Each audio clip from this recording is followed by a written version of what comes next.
Spicy City, a cartoon that beat South Park to the punch as the first official adult animated series in history. It premiered on July 11th, 1997, while South Park premiered on August 13th, 1997. It was a close battle for the title, being won out on a thin margin. But somehow, Spicy City seems to have been forgotten. Despite earning the title of the first adult animated cartoon, no one really knows of it. Hell, even I was a bit surprised when I stumbled across this show. I had no idea it even existed. But I soon found out, yeah, that's the case for a good reason.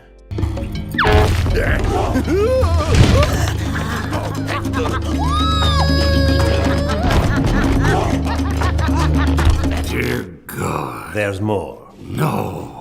Meanwhile, South Park is seen as the dominating adult animated series that made the cut and set a new precedent for imitators while also running for over 26 seasons. It is one of the indisputable kings of adult animation, right up there with King of the Hill. So what exactly happened? Why did Spicy City not stand the test of time? Was it just that bad? Why was the series ultimately a forgotten failure? Well, let's try and get to the sexy bottom of it. By the way, just a heads up, I'm gonna censor the hell out of this video. And let's just say that they call it Spicy City for a reason, so yeah, you've been warned. It gets really weird. I think I even see a nipple. Oh shit! What's your profanity? But real quick, a shout out to our amazing patrons on Patreon and our YouTube members. Yeah, the folks who get to pick the bad movies I have to watch on stream, you all suck. I hate you. And also, a big old shout out to this video sponsor and who helped to pay our team, Fume, the leader in flavored air. Now, I'm sure you all know how difficult it can be to quit a bad habit. I go to plenty of conventions, and the urge to partake in those room parties can be absolutely brutal. It's all good, though, because lately, I've been kicking those habits with Fume. Not only is it good for my bad habits, but it's quickly becoming the #1 alternative to vaping. So that means no nicotine and no toxic flavors. And unlike those smoky habits, Fume contains no smoke or vaporization. You just draw the air into your mouth to enjoy a stimulating and flavorful sensation. Best part about that is that it can be used anywhere. Yes, TSA, I see you looking at my Fume. Don't worry, we're cool.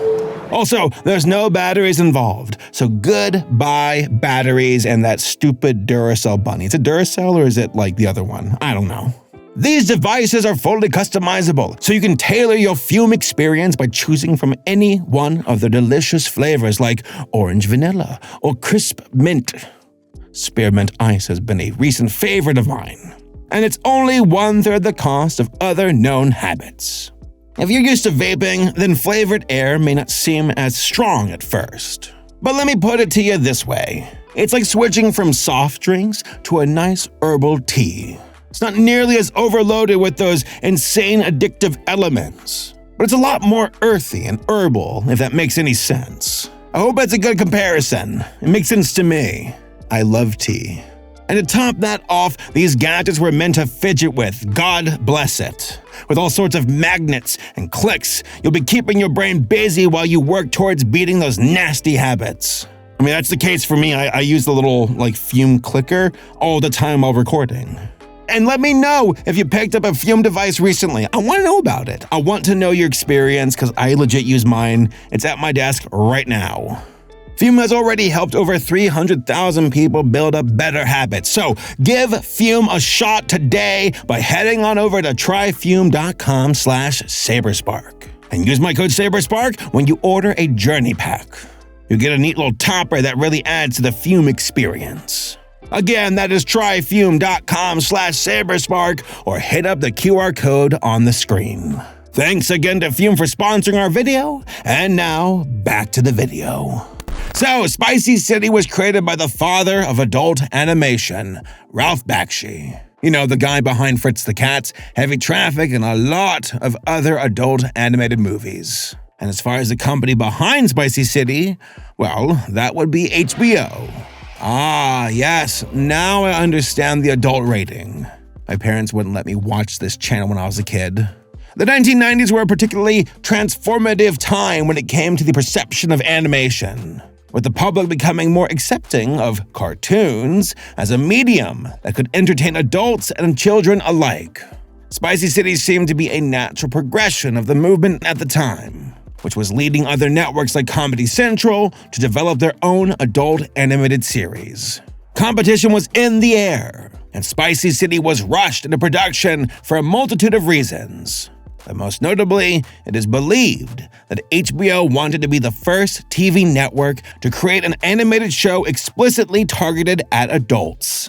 HBO has a tradition of pushing the boundaries, and I think as an aspect of HBO Animation is going to continue to push those boundaries. Clearly, the content and the types of stories that we're telling, nobody has really tried to do this the way that we're trying to do it. And I do mean explicit, because this show is chock full of sex and violence that normal TV could not get away with back then.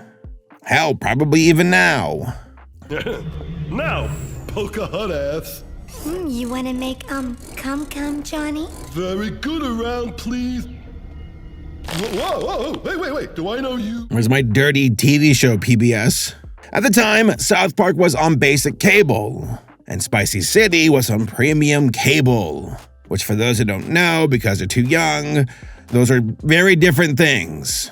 This was the last TV series from the mind of Ralph Bakshi, outside of some miscellaneous projects here and there that he collaborated on.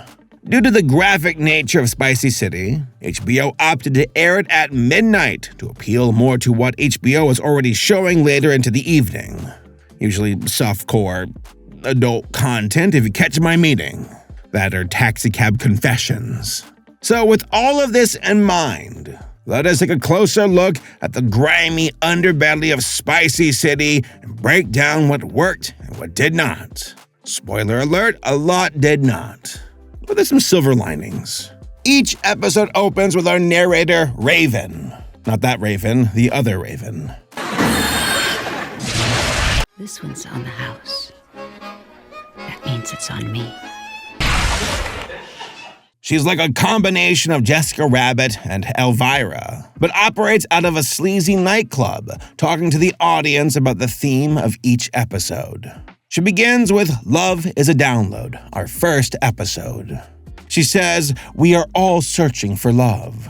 Her own alluring appearance makes her intimidating to approach. In this world, men would rather escape to an alternative reality, where they can enjoy the feeling of true, intimate love without the fear of real-life rejection." Oh shit, it's just VR chat, isn't it? Give me your fucking drink! Yeah, it's VR chat. You know, it's kind of impressive that this show predicted the future of virtual dating so early on, because this is eerily what it is like for a lot of people now, when you think about the gamification of online dating. For some, love might best be found in a place that lies far from the beating hearts of the real world. It's a place even deeper inside us that holds the secrets of who we really are. Let me show you how to get there. We see a man clearly intimidated by Raven as he chooses a VR headset over approaching her. From there, we are thrown into the real story, where we meet our main characters on their quest for love. We meet Champ and Alice in a virtual bar, clearly interested in each other. They speedily make their way to a virtual hotel where they share a passionate love connection until they are interrupted by something in reality. Ain't that just the way? Alice, a very gorgeous and depressed woman, is being interrupted by her real-life partner, Jake. Knocking on the door, sick of all the time she's spending online. Where's my dinner? Where's my booty? Jake is a disgusting creep that pays her to stick around, and he abuses her in the process. Alice is miserable and wants to escape into a world where she can feel loved for who she is as a person, not for her body and her face, and is also, has a geisha avatar for some reason.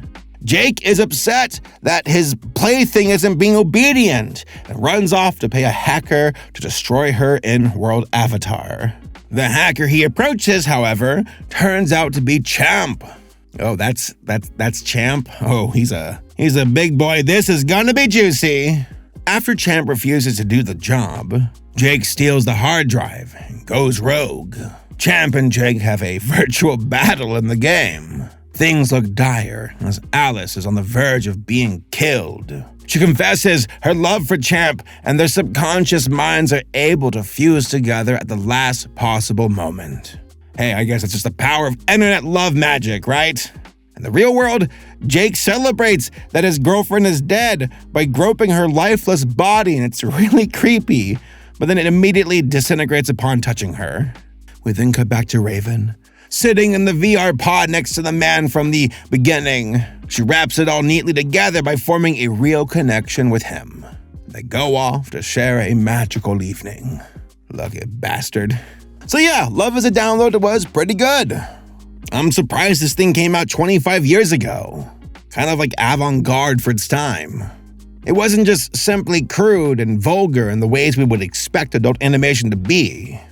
Instead, it's a raw and passionate story that manages to be inspirational and somewhat mature. I was genuinely surprised as the overall message was pretty damn impactful. Not perfect, and the acting left a lot to be desired, but hey, pretty damn cool and different, and I appreciate that. Now, speaking of different, in the second episode we have Mono's hands, and we meet Armando, an amazing bongo player. His literal magic hands make him an asset in Big Vinny's operation, bringing in lots of cash from people all over that want to see him play. And there's a thug with no rhythm named Stevie who chops off Armando's hands out of jealousy. But the hands miraculously come to life on their own, causing mischief throughout the city. They hang out with a prostitute, for example. Stevie has got to get the hands back, or Big Vinny won't be happy. Through a series of very wacky adult scenes like Stevie hooking up with the magic woman who enhanced Mono's abilities. That's a scene right there.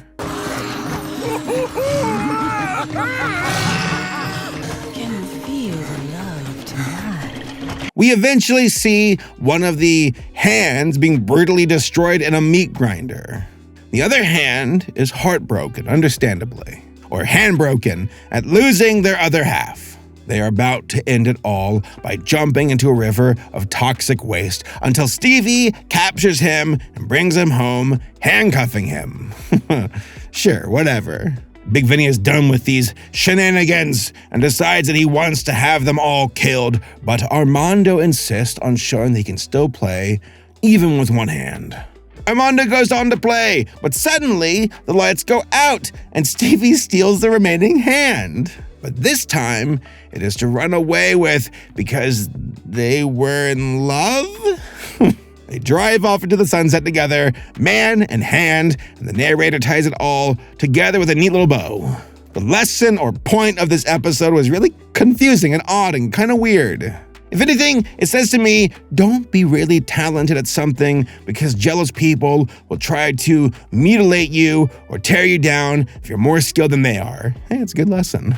Like, Mono was presented as mostly innocent from this entire ordeal. Stevie did not learn a damn thing at all. Off to a good start, right? Episode 3, Tears of a Clone, which brings us into a more dark noir story involving a gumshoe detective who looks a bit like Doug Funny. He's got that scrunky nose. Mr. Flaxen's daughter, quote-unquote, Melissa, has gone missing, and he wants to hire Mr. Lowe to find her. Lowe asks for her DNA sequence in case something fishy might be going on so he can track her down.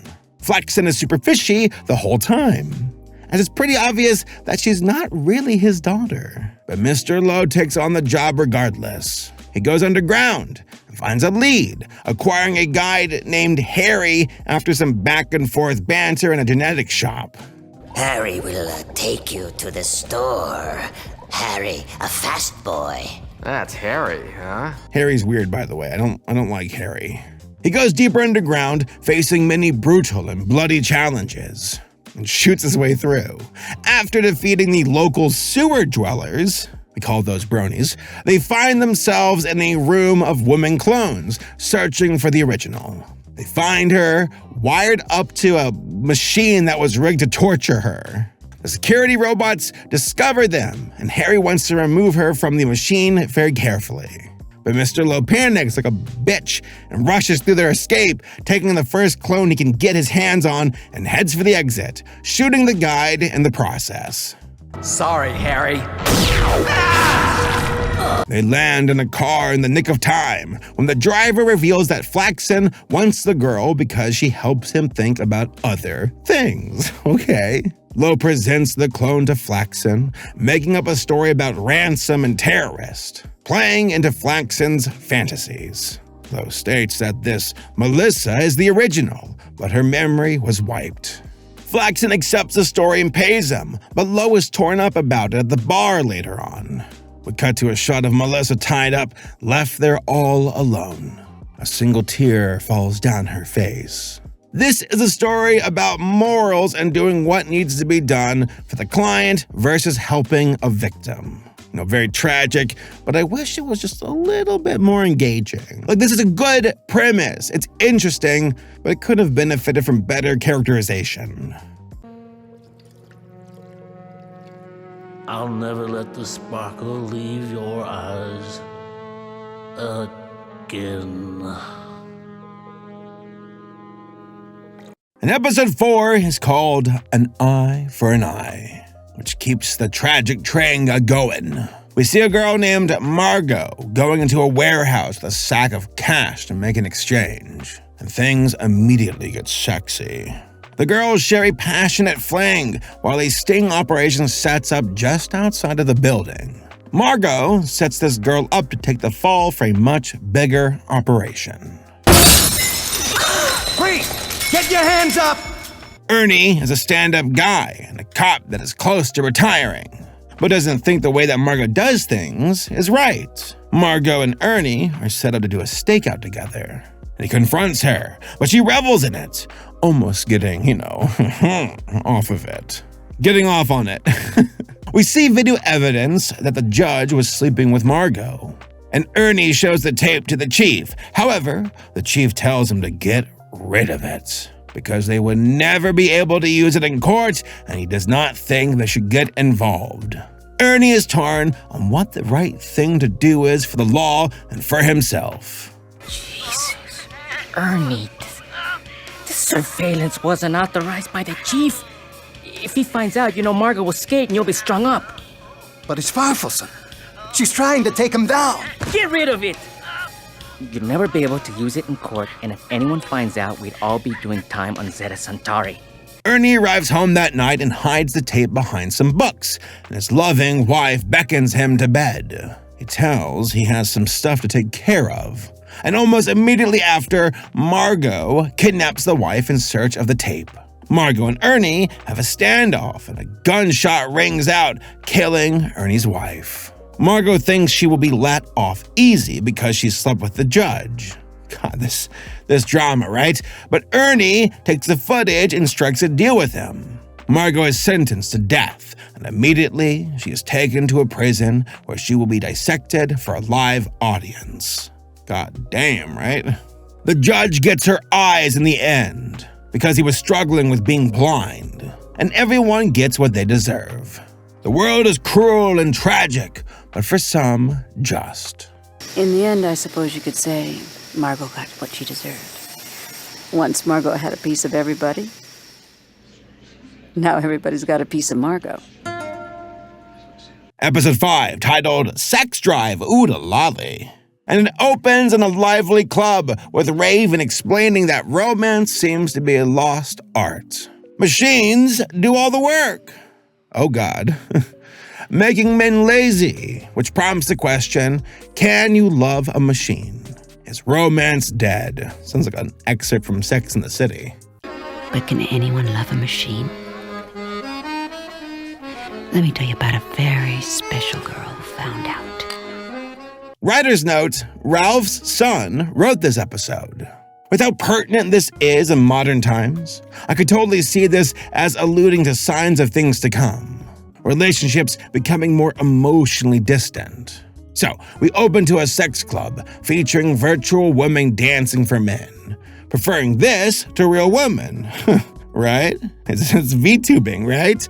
Because if they want to cheat on their wives, it's okay if it's with a virtual girl. In the crowd is a reporter named Nisa that wants to help on the case of the missing prostitutes. The men on the case don't respect her, but during the investigation, she records them beating up a prostitute on tape.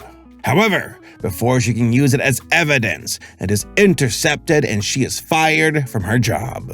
The prostitute in question, Virus, is kidnapped by a mysterious man in a mask speaking Japanese. Nisa hunts her down, with the plot starting to jump around a lot. That's a running theme in this show. After a car crash, Virus goes on a zapping spree, shooting lasers that steal data from victims. Most notably, Goldblum, who has access to everything Nisa needs for the case. Nisa and Virus escape being captured, and Nisa uses Goldblum's keycard to access the main building of the operation. Utica, the man that has been doing these kidnappings and turning women into virtual sex bots, is having a meeting with the higher-ups where he talks about not wanting to be underground anymore. Nisa and Virus show up, zapping the mind of one of the employees that runs the operation, with Otaka already gone. Nisa discovers an underground lab where women are being stored and downloaded to disk. She activates one of the disks, and Virus starts seducing Nisa. More sexy scenes ensue. Spicy scenes, no less. Nisa is able to save the prostitute and restore her mind. She saves all of the other girls, as the scientist Otaka is brutally murdered. Good riddance. How did they get this way? That's what they want to know. Oh?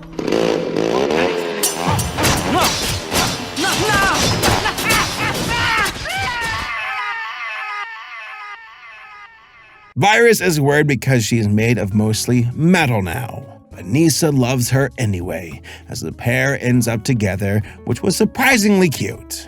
And the final episode is Raven's Revenge, beginning with our narrator telling us that something as simple as a sneeze can change the world. We're introduced to freaks in a carnival of mutants, with the audio alluding to a final solution that wants to save the masses from disease. Just classic Nazi Germany symbolism. Raven is the character in this episode, as we find her singing at a late-night dive bar. One of the mutants from the carnival starts sweating and coughing, with viral detection robots showing up to kill him. Raven is taken out back by a mysterious figure that wants to protect her, and the Nazi germ guys try to find her. Bombs start dropping on the carnival while a robot woman eerily thanks them for their cooperation. A police state is declared, and the government establishment, the VC, is after all the freaks, even Raven. You leave her alone, she's gorgeous. We learn that a pharmaceutical company is responsible for the virus, and that the mysterious figure was the chief at the company. Apparently, Raven's memories were VR simulated, and she was a test subject. She is a human machine. The company had a plot to eliminate mutant genes from natural selection, staging a mutant genocide. She was the product of love and sacrifice, and this mysterious figure was not only the chief, but also her father. They break into the main building hoping to cure themselves of the virus, but a battle breaks out because the government doesn't want the disease cured, or they lose control. Are corporations solving or creating problems? What is real? Is anyone really safe these days? These corporations and cartels, are they solving our problems or creating them? You know what's true? What's real? Your own thoughts may not belong to you. A seemingly innocuous thing, a sneeze, can change not just the present and the future, but the past as well. Here's to you, Bird. Thanks for the memories.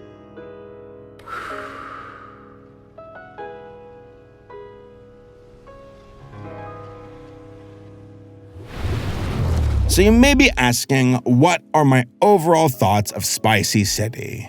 It's quite the show, to be honest. Both good and bad. Well, the aesthetics of the show and the noir, cyber steampunk world were great. Not amazing, but pretty damn good. The animation was fun, especially in the first episode, juxtaposing the pixel art of the virtual world with the fluidity of the real world. They really took their time with the movements for characters, especially for the time. You can tell that the animators had fun when it came to the sexy parts. And they were not afraid to get a little freaky, if you know what I mean. They wanted adult animation, and by George, they got it. Oh, I knew it was in there somewhere. You're good. Now, the intro song had a very sultry dive bar vibe. Kind of reminded me a bit of Sin City. The smooth jazz matched the vibe they were going for. And the voiceover for a lot of it was good too. Not amazing. There were some good voice actors, but I feel like maybe like 40% good, 60% kind of amateur. Though I have to say, my favorite voice actors were E.G. Daly as Nisa and Michelle Phillips as our narrator Raven. Also, Mr. Lowe, the Gumshoe, and the Duck from the Mutants had great stand-up fun performances. The dialogue in general was pretty fun. And they put a lot of care into these setup lines that our narrator delivers to us, giving exposition or laying the groundwork for the plot to come. Not to mention, some of the one-liners definitely got to me, especially these two. That was better than Disneyland. Live by the dick, die by the dick. But in contrast, the writing seemed to be at its best in the first episode and started going downhill from there. With each new episode, it felt like they were trying to layer more and more into the story, connecting the world through our narrator and making each situation more action-packed. It felt like they had a great vision, but they tried to do too much without giving each individual episode the depth and attention that the first one had. There were concepts that, with better execution, could have really withstood the test of time, or at least become a cult classic. Each episode starts introducing the premise of each story, with a lesson at the end of each one that spells it out for us. But each lesson felt more like a stretch as the show went on, with some of them not feeling as deep as the initial setup. Like, I can see how the show got canceled, even though it had great ambitions. When you think of really good animated shows, there is a consistency in the quality from writing to performance to substance. And Spicy City had potential, but it ultimately failed to deliver. That's why I felt kind of disappointed with Spicy City as the episodes went on. The first one was great, but it was all downhill from there, with a subtle decline in the writing into each follow-up story. The characters and world building were so ahead of their time, almost to a detriment. Honestly, if the whole show just focused on the story of finding love in that virtual world, I would have loved that. That would have been enough. Overall, I wanted to love Spicy City, but they really needed more time to really expand on the world and the characters. Each standalone story didn't live up to the hype, and it could have been so much more if it had better cohesion. It wanted to appeal to an audience that wants substance and mature storytelling in their animation, alongside some of the fun things that only animation as a medium can do. Other adult animated shows that have thrived over the years have done a good job at combining the gritty, realistic storylines alongside the wacky, upbeat shenanigans generally seen in animation. It felt very reminiscent of what Batman, the animated series, was able to do for kids' animation. With a similar dark tone and more consistency in world building, this show might have been a blueprint for what adult animation has been able to accomplish in more recent years. In a way, and with a little bit more polish, it was kind of ahead of its time. And it's a shame that it did not last the test of time, because there was a lot of love put into this by the creator, alongside other writers brought on for the sake of expanding opportunity and perspective within the scripts. In an interview with Ralph, he confirms that he, quote, hired Asians, blacks, trans people, guys out of jail who were great writers. I put together a sensational crew of guys who lived on the streets, understood everything, and never wrote, end quote. That's Ralph for you, though. He's a very genuine, sincere storyteller. And out of all of his notable projects, this one seems to be one of the most obscure, relative to being on a premium network like HBO. A second season was ordered, but HBO wanted to bring in professional writers. Ralph Bakshi refused, and HBO rescinded the offer for season 2, ending its run after only just 6 episodes.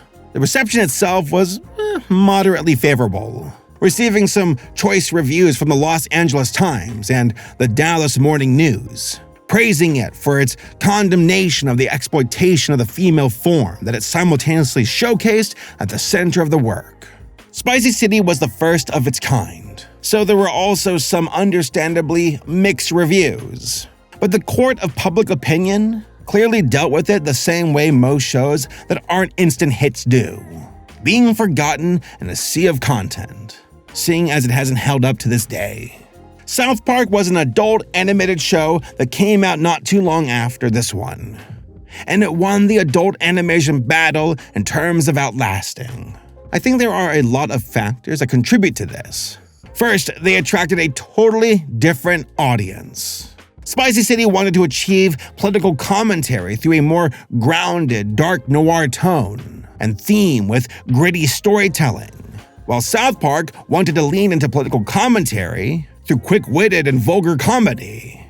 It seems like South Park had a much easier time finding their audience over Spicy City, which some animation fans might not have been ready for. I mean, when you look at the two, it's kind of like, which one looks better? Oh, Spicy City.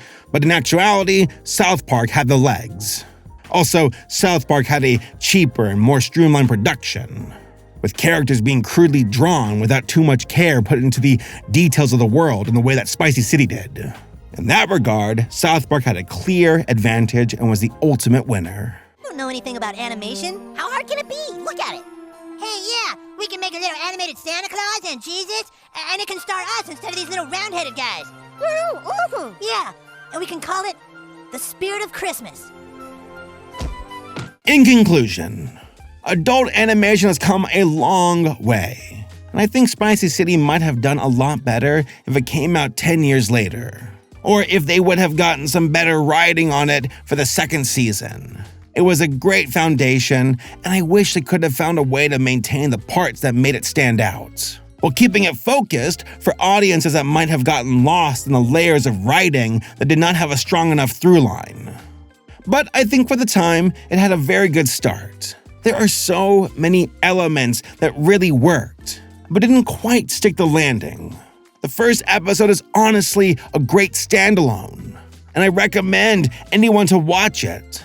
But the rest of the episodes, they are fun in a historical way. They're not horrible, but they could have been a lot better. But hey, at least we got some boobies, right? I'll go back to my room now. But hey, those are just my overall thoughts. What did you all think? Have you seen the show before? It's on YouTube for free. Let me know down in the comments, and I'll see you all next time.